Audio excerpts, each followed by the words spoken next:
Welcome back. Welcome everybody. And we've got jingles today. Ooh. Oh, jingle bells. Christmas is finished and what already. What are we doing today? It has. Christmas is long gone. Oh, long months ago. Yeah, April now. Today... We're just about to hit summer. Well, that's why it's so hot. Yeah, we're doing a comedy duos review today. That's right, comedy duos. Did you get ready and do all your preparation like you said you would? I did, yeah. Oh, damn. Me too. I guess what we should talk about is what's a comedy duo? I guess, what is comedy? Can you enlighten comedy? The audience? Exactly, yeah. Because it's a weird thing that when you hear something and it makes you react in a certain way and you make funny noises from your mouth, usually. Well, some people don't. That's what comedy is, yeah. That reminds me of a clip from The Young Ones with the two police officers. And he says, what's it? He says, oh, it's a laugh, though. He says, oh, it's a laugh, isn't it?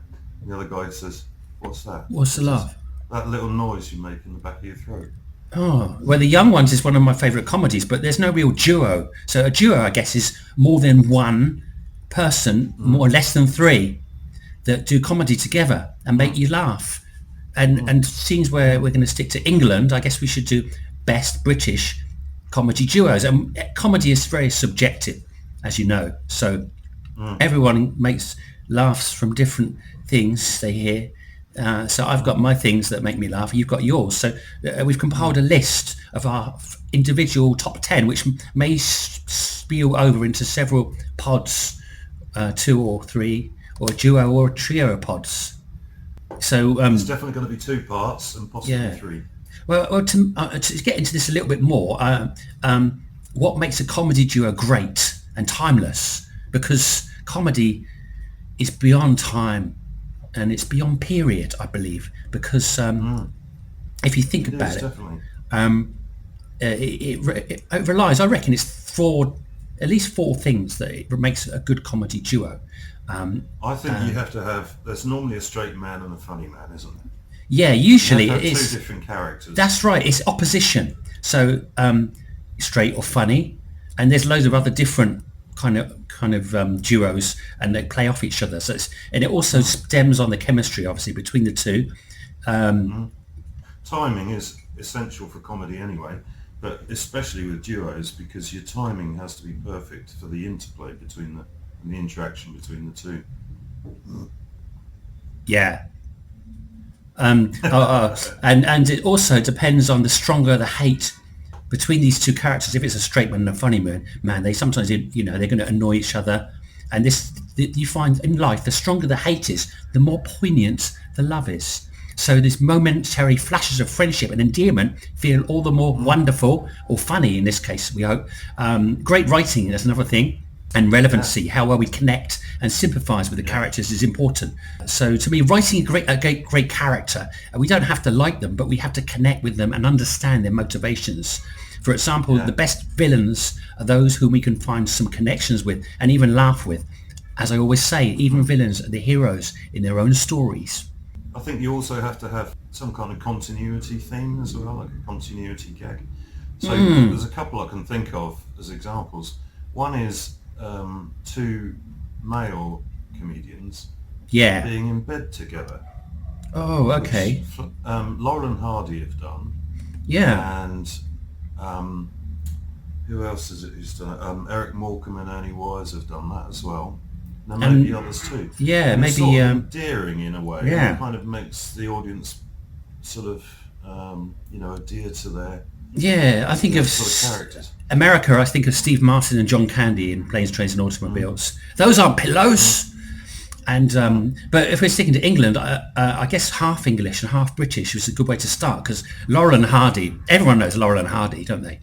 They're one of the earliest comedy duos, and they're extremely well known worldwide, probably always will be. So you're talking about opposites, the straight man and the funny man. Laurel and Hardy consists of a large American man and a slender British guy. So there's extreme opposites. Did the audience know that he was British? Or did they Maybe, I'm sure he's got a weird accent. He's very British accent, so it's true. But it's definitely most people think of the Fat and the Thin. That's the opposite. So, but there's also the serious and the and the silly. Yeah, there's Like then he's a bit dense and yeah. silly, and Well, that's it. Hardy Yeah. is a bit more serious and Well, tries to these be professional. exactly. There's external outward appearances, but there's also extreme opposites in personalities. Oliver Hardy is a self-assured, brash, outspoken, and easily irritated American man, while Stanley Laurel is a meek and mild-mannered, seemingly dim-witted man from England. Both of these characters are very relatable, and in a lot of their mannerisms can reflect the average stereotypical constitution of people in the USA and UK, for example, or even in general. But even today, this helps us identify with them and probably goes a long way into making them such iconic figures. But in opposition to this, both of these men have moments when they go against type. There are momentary flashes of genius and bravado from the shy Stan, and occasional calm and thoughtful gestures of friendship and camaraderie from the overly stubborn Ollie, along with his apparent bountiful intellect, being shown up as being even dumber than Stans during their many clashes, at which often exposes their true personas. This results in some hilarious antics. The comedy in Laurel and Hardy, in my opinion, is still some of the funniest to this day, and it hasn't aged, even though it's mainly quite simplistic slapstick style approach to humour, playing to the physical strength of its silent era origins. Laurel and Hardy has a charm that goes beyond this. The characters that shine through the slaps and shiners exude a magical chemistry as they play off each other and give their films and shorts another layer of emotional depth, only adding to the humour. Still to this day, I think they're unmatched. I mean, there's people that come close, but if you think how old they are, how like 100 years old now, and still hilarious. Will a lot of the comedy we know still have that? That's the thing. So why don't we? If I'm sure everyone's seen them, but why don't you watch a quick clip or two of Laurel and Hardy to emphasise this? Yeah, sounds good. Yeah. Okay, I'm You're going to play sharing your screen so I can see it. Yeah, I'm going to share it. It says you're sharing your Excellent. screen. So Nice let me one. share. Right. So this is the one you provided actually. I can see your script now. Oh. Can you see that?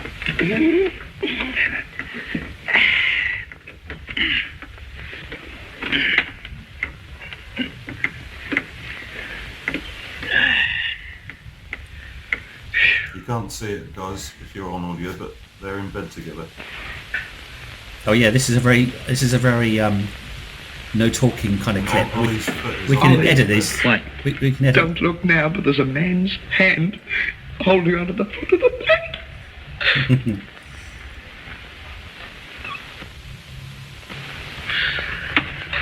Get that gun and shoot to kill. Oh no. Take it easy now. Oh!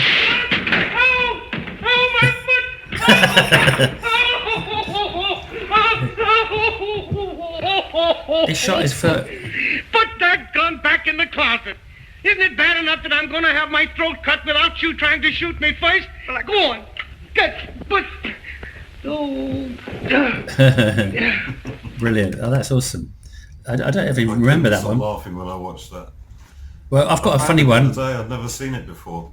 It's a fantastic clip, isn't it? And I just love the reactions. I mean, it's just completely silly that he should think that the foot on the end of the bed is someone's hand, Yeah. a man's hand. It's like, Actually, where's the man then? I think that was And Ollie's copied. reaction when he looks down the bed and sees his foot and doesn't recognise it. He looks scared and hides under It's the so cover. stupid, but again, hilarious. their stuff's ridiculous.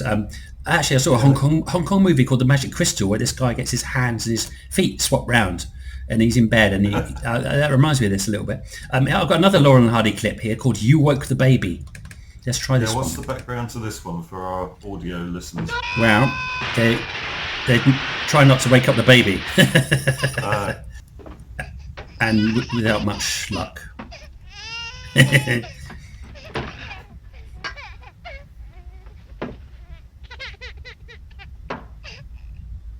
He has a mouse trap on his nose.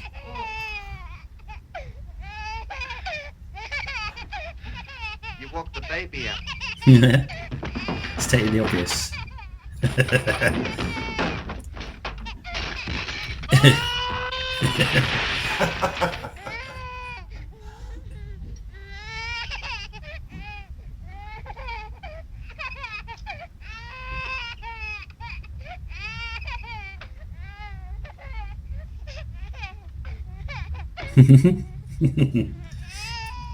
It's just the silent moments that work for me. It doesn't work so good on the podcast, but... No, our poor audio listeners are No, one of course he's crying. Will you put this lamp over there? Well, it won't reach. Certainly it won't reach. You've got to pull the plug out of the socket. Here.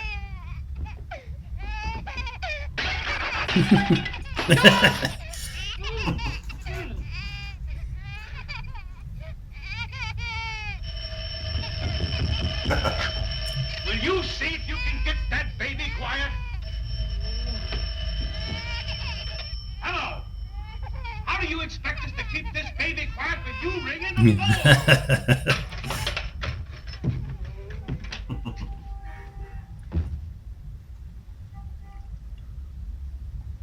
Yeah, it's Done so it, he's done visual, it. isn't it? He's done it. The baby's asleep. Now fix that lamp. And if you must make a noise, make it quietly. Okay. So let's get in. I want to do a little bit of Yeah, that wasn't great for our audio listeners, but Yeah, we can what was get- going on there is they were breaking everything, basically. Every time he did anything, he broke the wall, or he pulled the plug out of the socket and it pulled half the wall with it. He ended up going through the door by tripping over the lamp cable. It's just so visual, isn't it?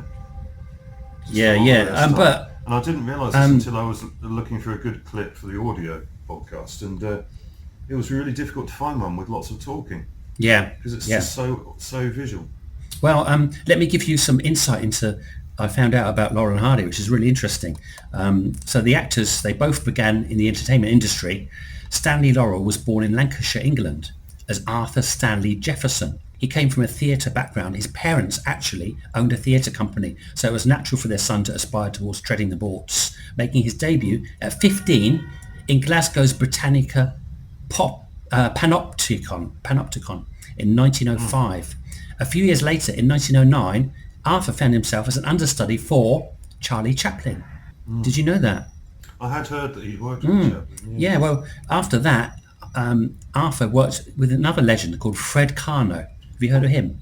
I think I have, yeah. Because Yeah, there was a great movie about Laurel and Hardy a few years back. Yes, there was Steve Coogan and some it wasn't American bad. guy. Yeah, it was very good. Yeah, very moving. It's their last days I've seen it together. loads of times. And I Yeah, like yeah. watching it. I like it a lot. Steve Coogan's absolutely brilliant.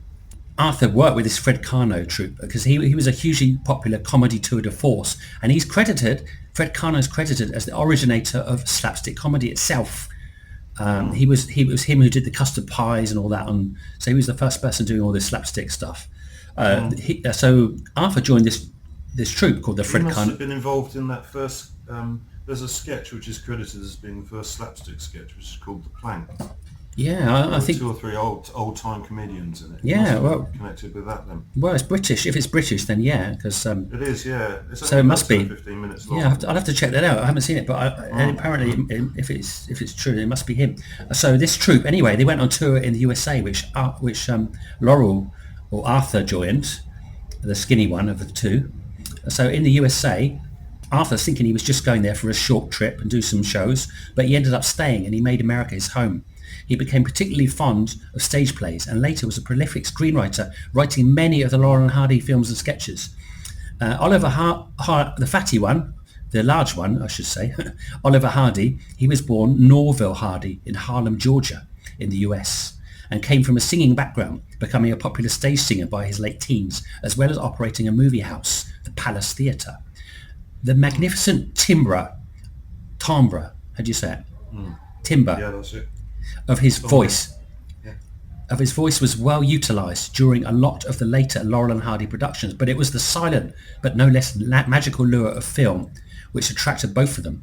Norwell started out by helping a film studio called Lubin Motion Pictures in Jacksonville with lights, props and other duties, slowly learning the craft and finding a position as script clerk for the company before finding his true niche as a versatile actor. Between 1914 and 1917, he made 177 shorts as Babe, a name he adopted after an Italian barber near Lubin Studios would rub Hardy's face with talcum powder when he was getting a shave and proclaim, "That's a nicer baby."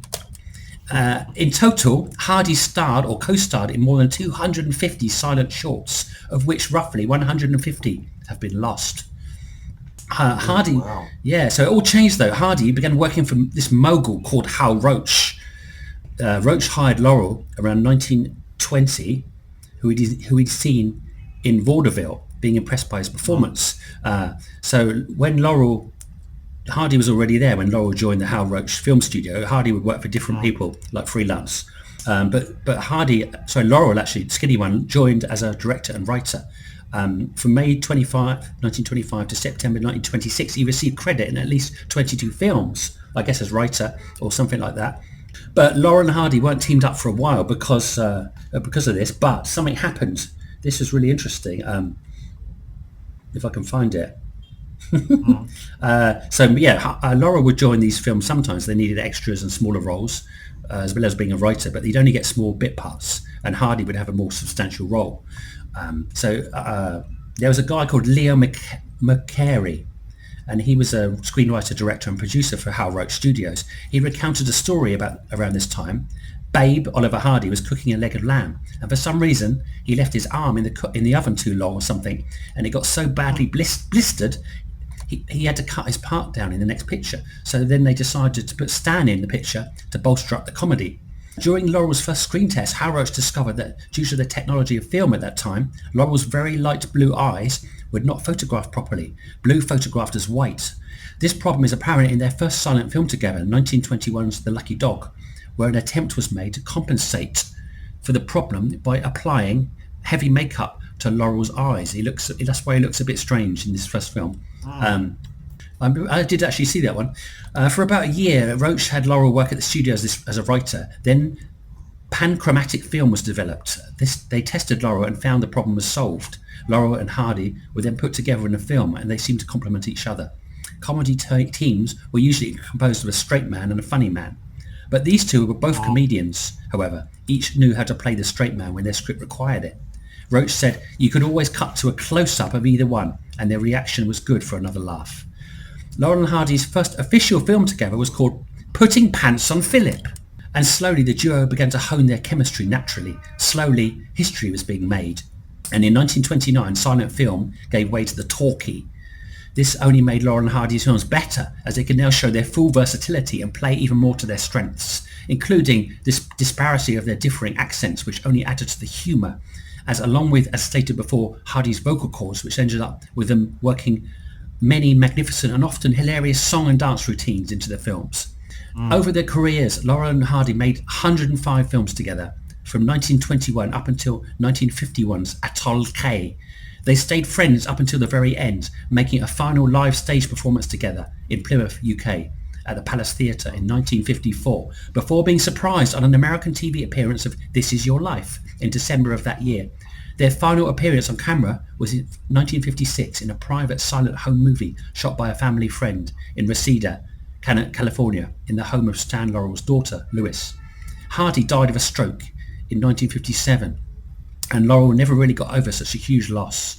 It is said that he continued to write further films and sketches for Laurel and Hardy, even knowing they would never be made, up until his death in 1965. Laurel and Hardy inspired almost everything that came after, in some way. So those were the guys. That's my quick zap through their the history. But yeah, there's a film, like you said, is it called Stan and Ollie or something? I think it's called Stan and Ollie, yeah. Yeah, very good film. It's an excellent film. Recommend it. There's also a really good book about them as well, which I found really interesting about the early movies as well in general. So I'll link the book. If we were recommending a film of theirs or a short to anyone, what would we go for? Would we go Way Out West? Oh yeah, for their feature film, I'd say Way Out West is a good one. A Chump at Oxford, and the one Saps at Sea, is it, where they have twin brothers? That was hilarious. But I've got one more clip of them to round this off, which is quite good. Let me just share it again. Yeah, I was going to say, if you this one's got more talking. A little clip. If you wanted to watch a short clip, then I really like the one where they're removals men. They're moving a piano. Well, I like again, that's a very visual clip. This is a more talky one I found of Laurel and Hardy. Here we go. Where were you last night? Stan took me to see a Punch and Judy show. I'm getting sick and tired of this. It's Stan here, Stan there. Stan wants me to go here, Stan wants me to go there. I tell you, it's beginning to get on my nerves. Why, you ought to be ashamed to even be seen on the street with him. When I tell you I understand... Well, why don't you answer the telephone? All right. Hello? That you, Ollie? Yes? Say, listen, I just got a couple of tickets for tonight for the Cement Workers Bazaar. Can you come along? We might win a prize. They're going to give away a steam shovel. Yes, Mr. Jones. Thank you very much, Mr. Jones. I certainly appreciate it. Goodbye, Mr. Jones.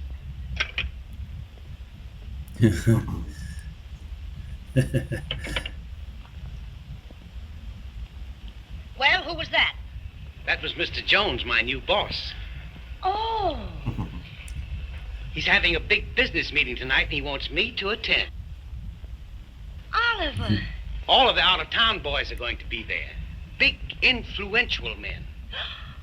Just the kind of men that you want me to associate with. Oh. At last you're beginning to get someplace.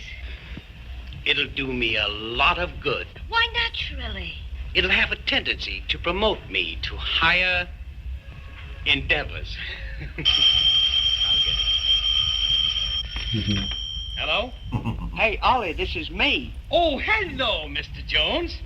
Oh, don't you worry. I'm quite sure it'll be all right. Goodbye, Mr. Jones.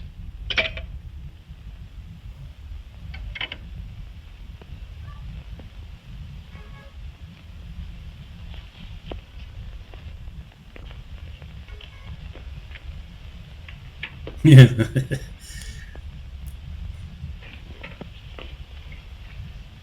Oh. Come in. What do you want? I just came to tell Ollie that was me on the phone. Okay, there you go. Okay, Yeah. And I don't think- forget we're on YouTube. We've got a YouTube channel of the same name, so if you want to watch the videos, yeah, they'll be on there. You can see them in our video. yeah. version. On this cut down podcast, you'll just hear little bits, clips of the without the silences and things. So see the full unedited version. Go to our YouTube, and if you want YouTube, go to our podcast. If your eyes are tired, both ways a winner. Yeah, or watch the videos with your eyes closed. Yeah, or watch the audio with your mouth closed. What? Anyway, carry on, Simon. Let's do our second comedy duo. Do you know what? I was going to ask you, have we got a golden nugget today? Yeah, we do. I thought we could do a couple each and then do our golden nugget in the middle Okay. Right, to yeah, spruce great. things up. Yeah, excellent. Because I know there was. I was waiting for someone to say, "Where's the golden nugget?" But it's coming. I promise. Let's hear your You're hoping for a comment from one of our listeners. yeah, let's go and move on. Okay, who's next then? Well, In our comedy duos review. I reckon if you go to next, you'll see that there's a Flanagan and Allen. Who's that? Flanagan and Allen. Well, they actually predate Laurel and Hardy. I think. Wow, really? Do they? Yeah, I think they do. Well, okay, yeah, maybe they. Second World War time.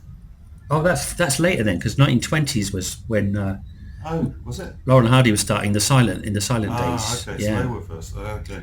yeah, Laurel and Yes, Hardy, the exactly. OGs. I'll have you know. Yes.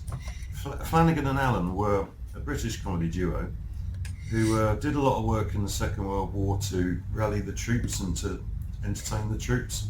Oh, So they were, they used to do songs and dance routines together a lot. They also Cool. did some comedy films and stand-up comedy as well. But I Nice. first heard about them from my first school, which was a very traditional first school, and we used to learn to sing old war songs, you know, pack up your troubles in your old kit bag and smile, smile, That's it. smile. And they used to put on a music hall, old-time music hall performance every year for the parents, with some of the kids in it, and the teachers would dress up and perform. And there Where were two meet teachers, again. and yeah, exactly. And there were two teachers who did a Flanagan and Allen song, which was called "Underneath the Arches." That was one of their most famous songs. I think I've heard that one as well. Yeah, it goes underneath the arches. I'll dream my dreams away. And they also sang "Put Out Your Washing on the Siegfried Line," and there's "Run Rabbit Run." I think they sang as well. I've got a lovely bunch of coke. Oh no, that was someone else. Sorry, flashbacks. Yes. So really good old comedy duo. Yeah. Oh, all right. And Do you want to? they were active in the 30s and 40s, and as I said, they did a lot of entertaining the troops, which was great.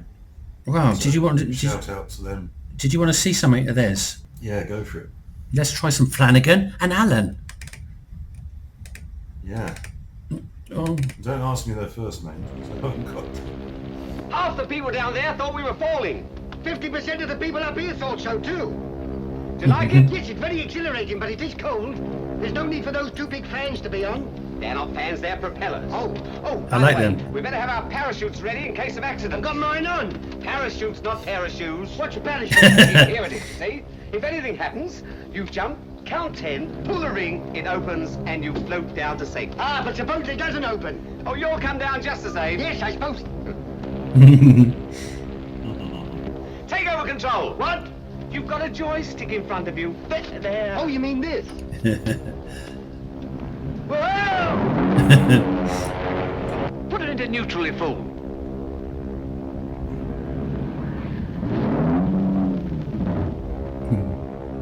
Leave it alone. What do you want to touch it for? Not me, it's this damn thing, look. I've had enough of this, I'm getting out of here. Get back, you fool. I'll put it on an even course. And don't you touch anything. Wow. See, the humour is very beginnings of the Carry On style. Yeah. Kind of. It's interesting how you can almost tell the ones that started on radio because they never stop talking, and it's all about dialogue. Yeah, that's true. That's very interesting. Yeah, but Little Britain that we're going to talk about later, that started on radio as well. All right, yeah, I remember Little Britain. Yeah. Well, let's A go. lot of that is about dialogue. Well, let's go a bit further forwards into the 60s to 70s, I guess. There was a guy called Corbett and another guy called Bramble. Does that ring any bells? I think exactly, Steptoe and Son. These were two genius comedians. And again, as we're going with our opposites, I guess Flanagan and Allen seem like straight man and funny man again, but this one is more to do with age, old and young. And we've got a father and a son, the old father and the son, and it's a British sitcom. It's grumpy old father and ambitious young son who wants to get out and see That's the right, world and he feels like he's trapped. and he's trapped doing his dad's old rag and bone sort of business. Yeah, so it's written by Ray Galton and Alan Simpson. And what made this show quite interesting is they decided to hire actors instead of comedians as the main people. But anyway, it was first broadcast at the BBC in black and white from 1962 to 1965, 4 series, and then it had a second run from 1970 to 1974 in colour. So Wilfred Bramble and Harry H. Corbett were the two leads. So And it was very popular, wasn't it? Very well known. Yeah. So the two writers, they decided using actors, they wanted to write for performers that didn't count their laughs, according to them. Both of these main actors used voices considerably different from their own. Bramble, despite being Irish, who played the older guy, he spoke with a received pronunciation English accent, as did the Manchester-raised Corbett. Bramble was aged 49 when he accepted the role of Albert, only 13 years older than Corbett, but they look a lot more disparate in age. Yeah, definitely. I didn't Yeah, but realise that. they're only 13 years He does the apart. same age as me then. He looks like a dirty old man. So Then maybe I look like and a it, dirty a lot. old man. Well, some of it was makeup as well, and you dirty old man, which is that was their catchphrase. Impression. You dirty old man, that was their catchphrase. I just remember. Old man.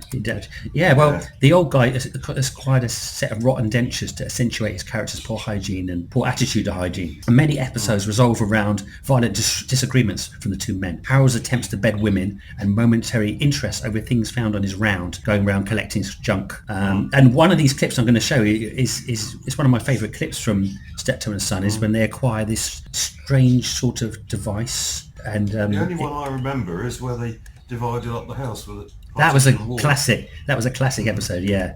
so they could live separately.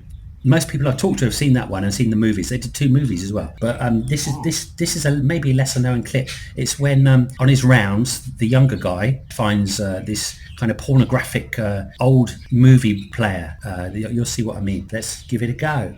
This is one of those things they used to have at the seafront in Saucy Brighton or somewhere. Yeah. Look through it like binoculars. That's right. Watch a saucy video. Okay, well let's have a watch of this saucy film. Can you see my screen? It's like the moving picture version of a seaside postcard. Oh, dear, yeah, exactly. Hey, this is 1920s. This is when? Oh, it's all right though. She's nice. There she goes. She's stripped off. Hello. The door's opening. Here he comes. It's the milkman. How ridiculous can you get? The crate of milk and no trousers on. Has he got his apron on? Yeah. He's took it off now. Oh, dear. Is he pouring the milk into the bath? He's pouring the milk in the bath. All over her? All over. Now is he getting into the bath with her? Yeah. Harold, come away. You don't want to see any more of that anyway. Oh, shut up. I'm enjoying it. You don't want to watch it, Harold. It's not good for you. It's disgusting. Oh, get out of it. Exploiting innocent people. That's what they were doing.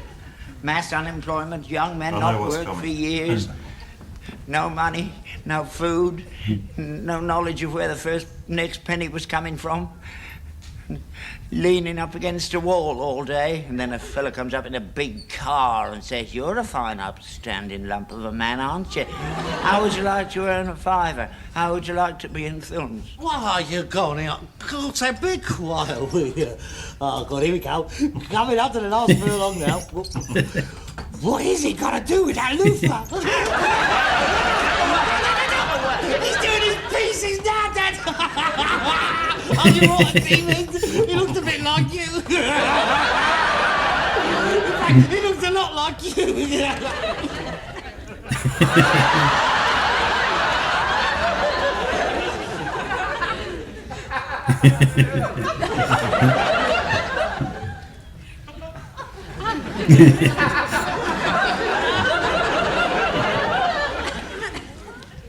You dirty old man. He's nodding. It is you. Now, Harold, I can explain. It is you! Well, it is you in there! You don't understand. We was all out of work. How could you lie yourself? You were laughing just now. I didn't realise it was my father, did I? No food in the house, no milk. You put enough of it in the bath, didn't you? I managed to take the leave-overs back home. Managed to keep a quart back. How could you? Oh, Father. A male Linda Lovelace. I didn't know it was going to be like that. I thought it was going to be a real film. I thought I might be on in the Gaumont. Another Rudolph Valentino. That's what he said.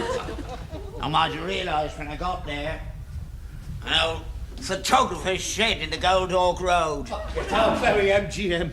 Yeah, that's right. They're pulling it down. That's where I got them from. I don't believe my own father. Oh, God, what my poor mother must have gone through. She didn't know about this, did she? Of course she did. That was her sister in the bar.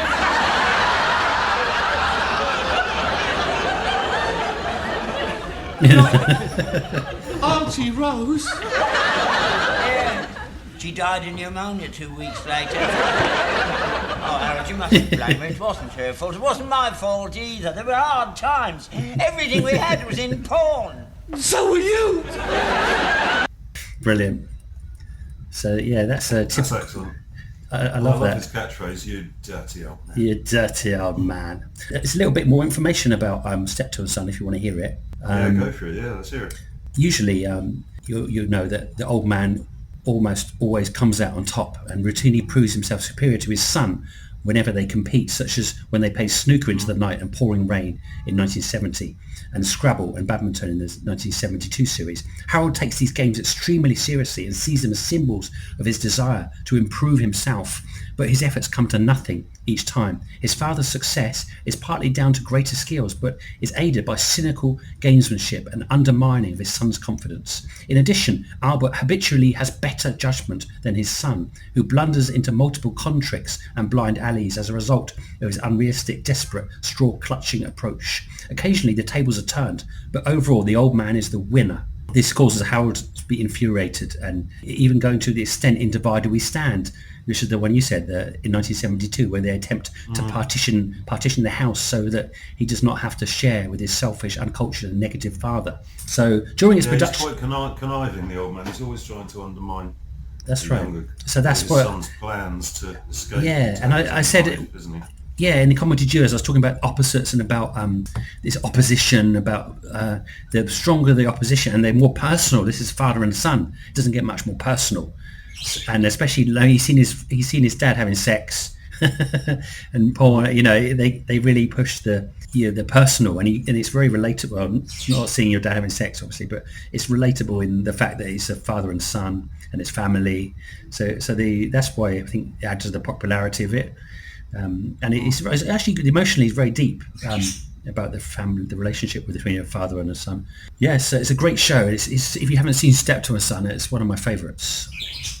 Did we have a third? Yeah, a fourth one even. I'd say it's another famous one, Morecambe and Wise. What can you tell me about these guys? Lovely. Well, we grew up on Morecambe and Wise, growing up in the 80s. But they had finished their careers then. But there was a lot of reruns on the TV. And every Christmas they would put on the Morecambe and Wise Christmas specials. That's right, I remember those. As a rerun. Oh yeah. Sorry. So we'd seen all of the clips, all of the sketches. I've seen the films, all of that when I was growing up, when I was very young. Yeah. Oh. Yeah. Before being a teenager. Yeah, I remember seeing them on TV. It must have been repeats, like you say, but they were my mum and dad. My dad didn't quite like them. There was two others. The two other comedy guys that were around the time Morecambe and Wise. I don't think we're going to feature them, but Cannon and Ball, that was it. Remember Cannon? They were a bit later. Oh, later, okay. Okay. Well, let's see some Morecambe and Wise. Yeah, I wasn't keen on them, but Morecambe and Wise were classic. They got so big, their Christmas shows had biggest audience figures on TV. Yeah, they were massive. Wow. Well, let's check them. But again, funny man and straight man. Eric Morecambe was the funny guy, always a bit silly, joking around all the time. Ernie Wise was trying to be straight. His character was he's a playwright, and he's always trying to be a playwright, and that's what he's serious about and professional about. Right. Oh, so this clip, unfortunately, this is a reaction video. So we'll blur out the reaction. Young couple. They're actually very good. I've seen a lot of them. All right, so we don't blow them out. They're doing a reaction. Okay. Yeah, so they're doing a reaction to this sketch. This is the biggest or the most classic sketch from Morecambe and Wise. Let's do it. And this is actually the second part that we're going to look at. There's actually a whole first part, which is about 10 minutes long. Wow. Where they're standing in front of the curtains, and this world-famous conductor, Andre Previn, comes along, and he discovers that he's not going to be playing with Yehudi Menuhin, was the world's best violinist, and he decides he's going to leave and he's not going to do the performance because Yehudi Menuhin hasn't turned up. Right. And they have a great continuity gag about Yehudi. He keeps saying Yehudi, and he says who, and they sort of can't remember.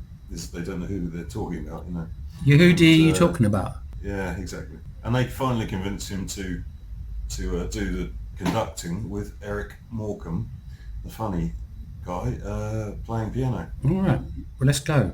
And that's where we join. This is let's see.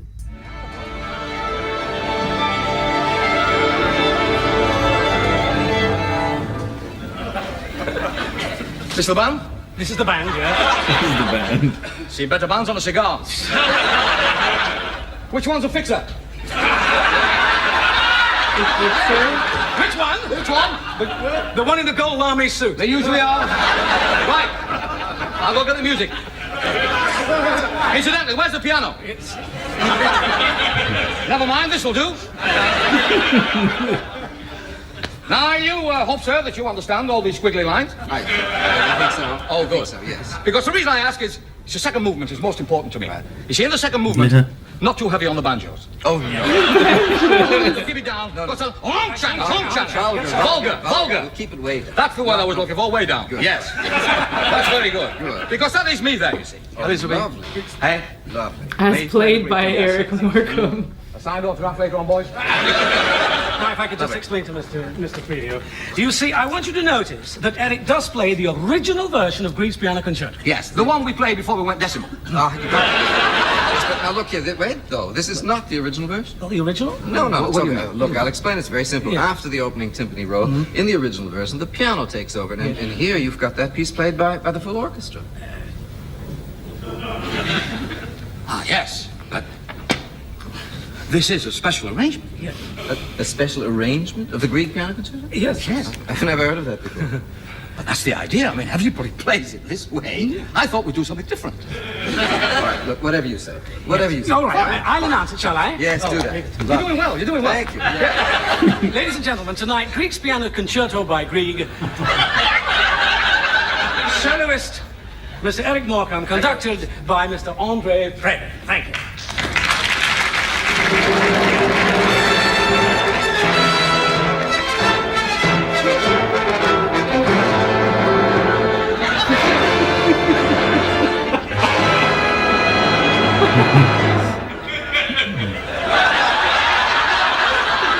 He's missed his mark. What's the matter? What happened? The introduction.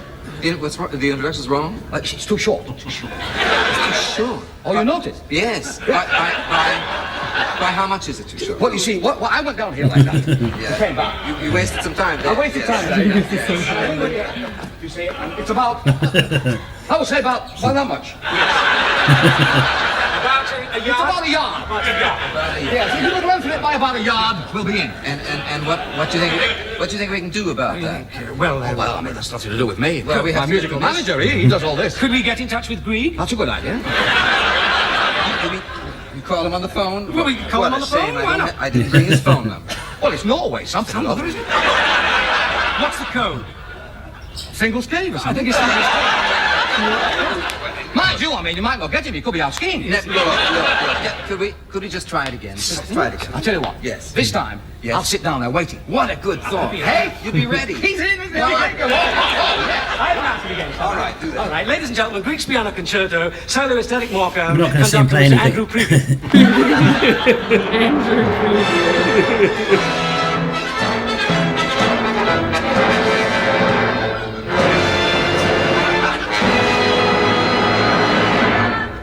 I knew it.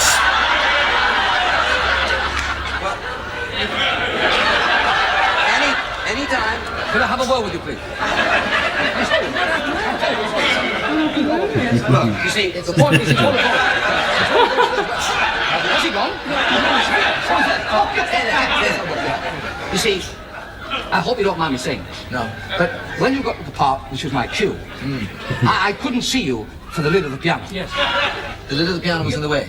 Was it? Yes. Yes. The lid of the piano. I don't know I don't know what we can do about that. He wants to be taller, does he? Yeah. Could you wear high heels? Again? Oh, well, no. I mean, you don't have to, you know. I don't know what we can do about that. Well, I have a suggestion. Would you jump up in the air so I can see you over the lid of the piano? If you could jump up. You want me to actually jump into the air on the rostrum in order so you can see my cue? Yes, I mean, that's if you do that for me. Do that. Yes, I'll do that for you. I'll announce it again. Yes, he's a nice man, isn't he? I like him. He's very good. Grieg with him and him.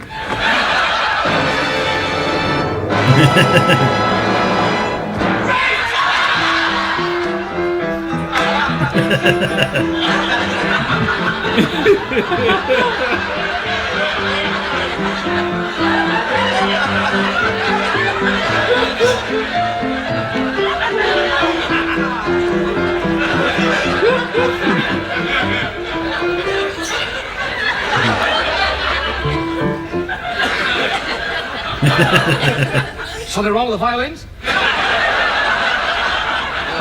No, there's nothing wrong with the violin. That's only your opinion. What were you playing just then? a Greek piano concerto.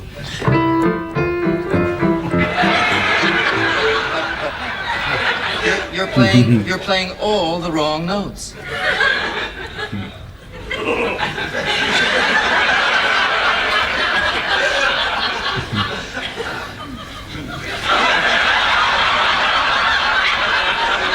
I'm playing all the right notes, but not necessarily in the right order.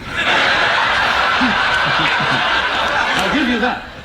I'll give you that, sunshine.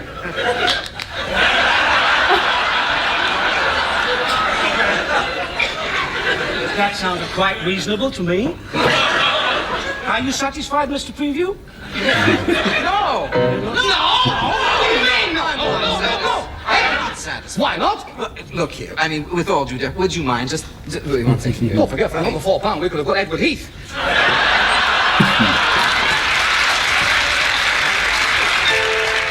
That sounds more like it. Damn.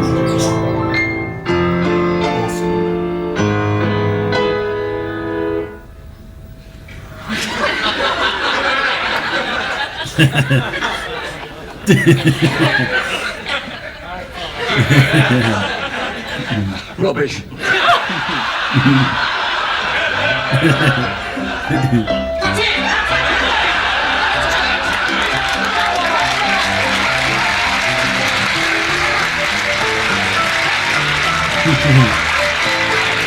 They should all join in.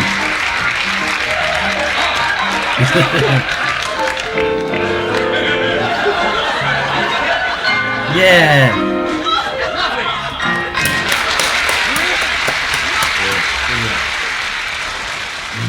Great stuff. That was funny. Yeah, I like it. Yeah, I think that was their best sketch, and it's probably one of the best sketches ever. I think best comedy sketch. Yeah, it's great. They did like to have big stars on the show, and it was easy for them to get them on the show as well. Yeah, once you get that to that level, they used to sort of drag them down to their level and make a fool out of them. But they always come out of it looking great because they're part of the sketch, and people really appreciate them being part of it. Right, comedy duos. Yes.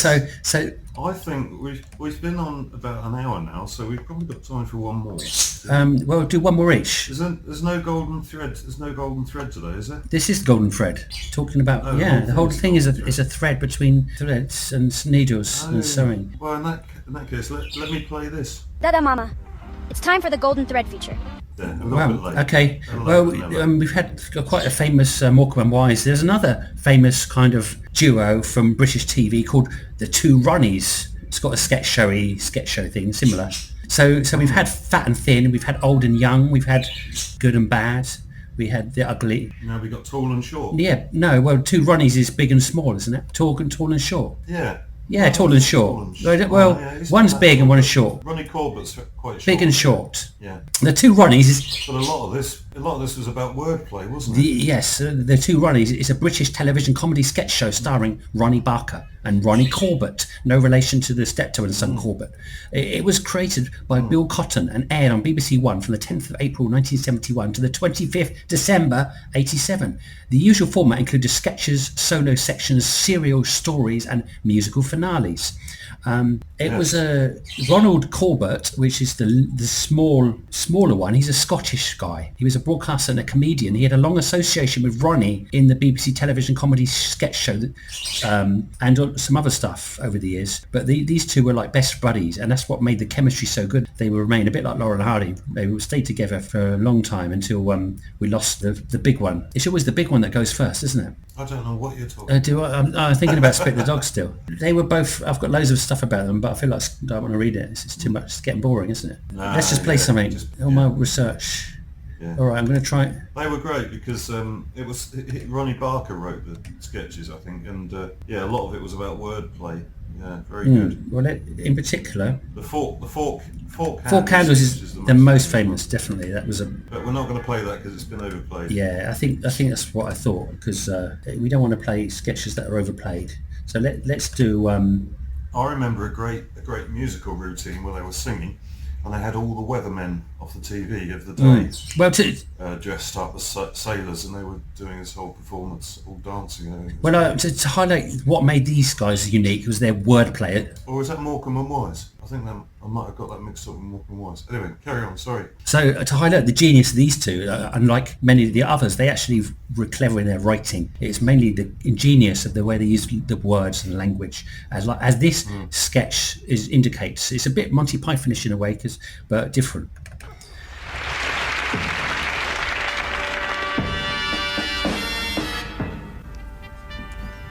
And so to our first contender. Good evening, your name please. Good evening. In your first heat, your chosen subject was answering questions before they were asked. This time, you have chosen to answer the question before last each time. Is that correct? Charlie Smithers. And your time starts now. What is paleontology? Yes, absolutely correct. What's the name of the directory that lists members of the peerage? A study of old fossils. Who are Len Murray and Sir Geoffrey Howe? Burke's. Burke's peerage. Correct. What is the difference between a donkey and an ass?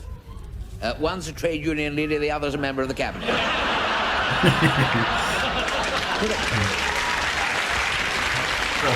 Yeah. Complete the quotation, to be or not to be? They're both the same. Correct. What is Bernard Manning famous for? That is the question. Correct.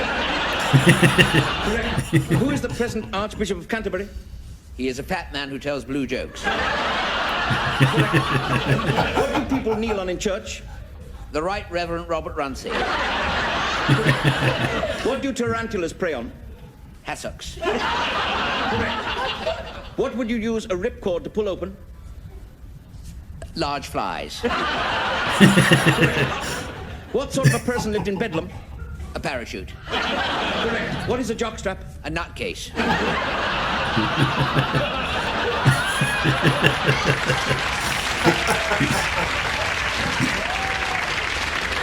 For what purpose would a decorator use methylene chlorides? A form of athletic support. Correct. What did Henri de Toulouse-Lautrec do? Paint strippers. Who is Dean Martin? He's a kind of artist. Yes, what sort of artist? Pass. That's near enough. What make of vehicle is the standard London bus? A singer. Correct. In 1892, Brandon Thomas wrote a famous long-running English farce. What was it? British Island. Correct. Complete the following quotation. I started, so I'll finish. Complete the following quotation about Mrs. Thatcher. Her heart may be in the right place, but her... Charlie's aunt. Correct.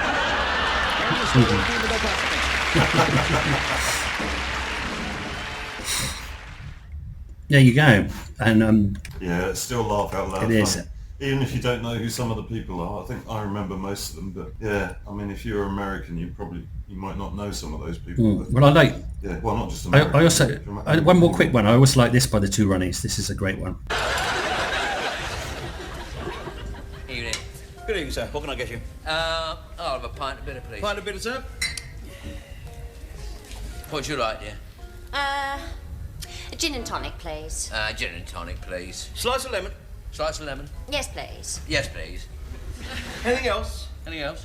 A round of sandwiches, please. Round of sandwiches, please. Cheese? Cheese. Cheese. Cheese.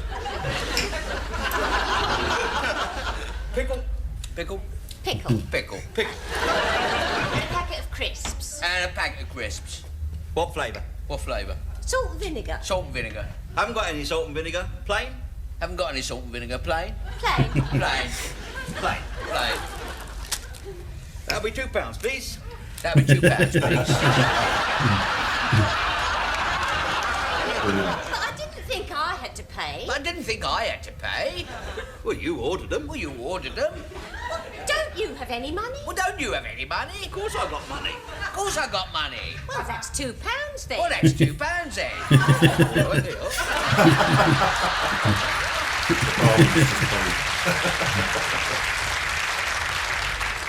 Thanks. That's settled. Thanks. That's that settled. Thanks, that's that settled. What about one for yourself? What about one for yourself? What about one for yourself? I don't mind if I do. I don't mind if I do. I don't mind if I do. We can't go on meeting like this? We can't go on meeting like this.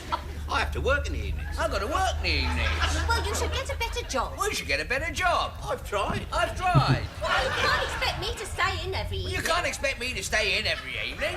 I agree. I agree. Good. Good. Good. Good. How long have you known this little creep? Who is he anyway? How long have you known this little creep? Who is he anyway? I don't know what you're talking about. I don't know what you're talking about. You know what I mean. You know what I mean. Oh, him. Oh, him. Yes, him. Yes, him. Oh, just some twit from the office. Oh, just some twit from the office. How long you known him? How long you known him?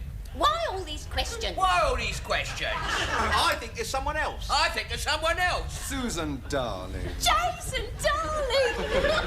Susan, darling, come back. I always knew there was somebody else. See, that's the one thing. As much as I love them, they didn't always have a best way to finish their sketches. A lot of the sketches kind of fall flat. Just my opinion in the end, but they're still brilliant. Yeah. Do you know what strikes me thinking about this is the ideas for those two sketches are very, very simple. Yeah, yeah. You know, and a lot of those sketches, the idea for it is really simple, just a really simple idea, and then they just totally milk the simple idea. Completely. I agree. Well, let's do one more for the road, shall we? And to end this podcast, because we've gone over quite a bit, but I'm sure in the edit it will be less. So Hart. Yeah, in the edit it will come down to. So Hart and Hadland is the next one. I never heard of Hart and Hadland. I think who are they? Well, this is a TV show called Miranda. Oh. And her name is Miranda Hart. Yeah. And her character is Miranda. Yeah. The other character played by Hadland is called Stevie.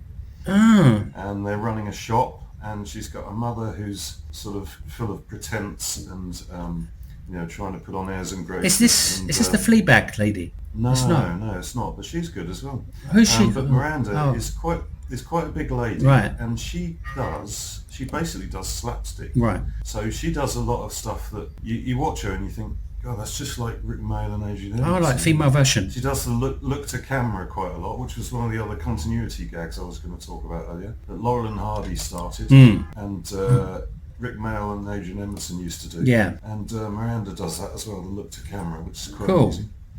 But yeah, it's all about her sort of being clumsy and falling over a lot, and her sort of flawed attempts at having a love life and that sort of thing. Oh, let's have a look and see. Yeah, it's very, very good.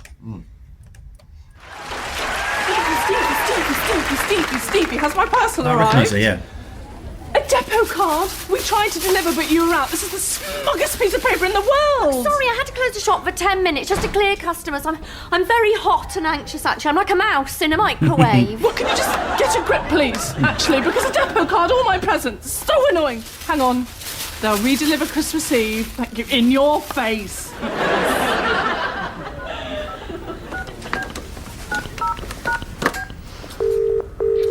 Welcome to UPD Delivery.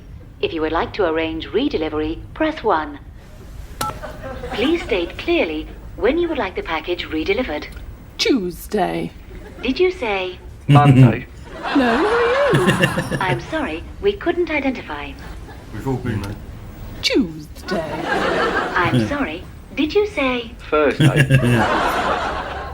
Tuesday. Tuesday. I mean, I literally can't make it any clearer. Tuesday. You've gone too posh now. When would you like the package redelivered? Tuesday, innit? Did you say? Tuesday. Yes. Please confirm. Did you say? Tuesday. Yeah. I mean, if it can't understand that, what is the point? Putting you through to an operator. I like it. That's like a good show. I haven't seen it. Yeah, it's excellent. The best sketch which I wanted to play was I couldn't do because it was so visual. You know, there wasn't much talking in it, and it was. That's the podcast fault. Podcast. If you weren't so audio. Yeah. She goes to get She gets a job through an agency at some office, and she turns up there on the first day for work, and she gets her trousers caught. Oh, I saw that. Yeah, I've seen that sketch. Yeah. And it rips her trousers off. It rips one trouser leg As off. she's saying, as she's trying to palm it off as style fashionable. it Yeah. out. Yeah, pretending she's. Yeah, cool. I did see that one. Yeah. and she ends up on the phone, and she doesn't catch the company name, and she doesn't know what they do, and she's trying to answer the phone. Does she get the job? Yeah. I think she leaves the job. She fires herself, I think. Well, I think I think summing up, we've done 6 of our 20 ish comedy duos. If you did you like it? Did you want more? Because we're going to do more. Let us know if you hate it. Well, why are you shouting less? Please no more. Please no more. But it's. I think there's going to be three parts. It seems like it's 6, 12, 18. Then that means it's going to drag on for 3 months. Oh my God.